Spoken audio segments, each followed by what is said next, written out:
பெருமக்களே, தாய்மார்களே, வணக்கம். அண்ணா மகத்துவ கழக கட்சி தலைவர் KS ராமன் பேசுகிறேன்.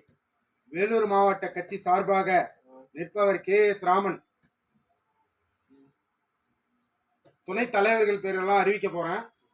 கட்சி நேமும் அறிவிச்சிட்டேன். இப்ப துணை தலைவர்கள் பேரை அறிவிக்க போறேன். துணை தலைவர் திரு பரணிக்குமார் அவர்கள், மாநகர செயலாளர் திரு நந்தகுமார் அவர்கள், துணை செயலாளர் திரு பிரேம்குமார் அவர்கள், பொருளாளர் திரு தினேஷ்குமார் அவர்கள், இளைஞர் அணி தலைவர் திரு ராஜ்குமார் அவர்கள், மாணவர் அணி தலைவர் திரு வசந்தகுமார் அவர்கள். இவர்கள் எல்லாருக்கும் வணக்கம்.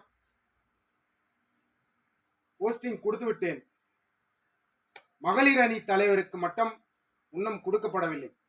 ஏனென்றால் திருமணம் செய்தவுடன் அவர்களுக்கு போஸ்டிங் அறிவிக்கப்படும்.